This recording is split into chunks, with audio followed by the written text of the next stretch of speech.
लखनऊ में गोमती नगर के अंबेडकर पार्क में भारत रत्न बाबा साहेब डॉक्टर भीमराव अंबेडकर परिनिर्वाण दिवस पर सभी राजनीतिक दलों के नेता उन्हें श्रद्धांजलि अर्पित कर रहे हैं। बसपा सुप्रीमो मायावती ने भी दिल्ली में अपने आवास पर उनकी तस्वीर पर माल्यार्पण कर भावभीनी श्रद्धांजलि अर्पित की।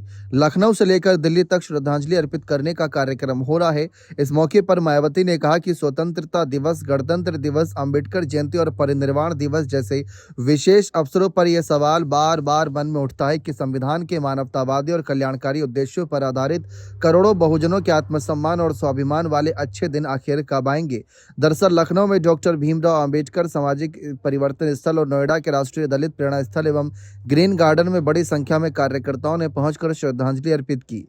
बसपा सुप्रीमो ने कहा कि जातिवादी पार्टियों को राजकाज में देश के गरीब और मेहनतकश बहुजनों के बहुअपेक्षित व बहुप्रतीक्षित बेहतर जीवन मिलना संभव नहीं।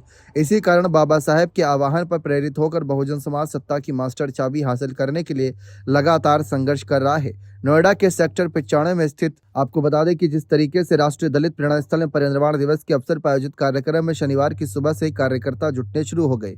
राष्ट्रीय संयोजक आकाश आनंद, राष्ट्रीय उपाध्यक्ष आनंद कुमार समर्थकों के बीच पहुंचकर बाबा साहब को नमन किए। मायावती ने विपक्षियों को आड़े हाथ लेते हुए कहा कि विपक्षी दल साम दाम दंड भेद जैसे हथकंडों का इस्तेमाल कर बहुजन समाज को शासक वर्ग बनने से रोकने का प्रयास कर रहे हैं। ऐसे में बहुजनों को अपनी वोट की ताकत की पहचान करनी होगी और उसे मजबूती से बचाना होगा।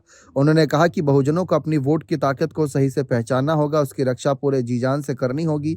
बसपा सुप्रीमो ने एसआईआर को लेकर कहा कि चुनाव आयोग द्वारा कराए जा रहे वोटर लिस्ट के एसआईआर के विशेष महत्व है और इसमें पूरी जागरूकता के साथ बढ़ चढ़कर भागीदारी जरूरी है। बसपा सुप्रीमो ने भी रुपया का भारी अवमूल्यन की खबरों का संज्ञान लेते हुए कहा कि मुद्दा केवल आर्थिक ही नहीं बल्कि राजनीतिक और राष्ट्रीय महत्व का बन गया है। सरकार को इस पर गंभीरता से ठोस कदम उठाने चाहिए। मायावती ने कहा कि बाबा साहेब को एक महान मानवतावादी और संविधान निर्माता के रूप में याद करते हुए समाज और सरकारों को उनके उपदेशों और संवैधानिक मूल्यों पर सच्चे मन से अमल करना चाहिए। आज की परिस्थितियों में बाबा साहेब के बताए मार्ग पर चलना बहुजन समाज ही नहीं पूरे देश के लिए जरूरत बन गई है।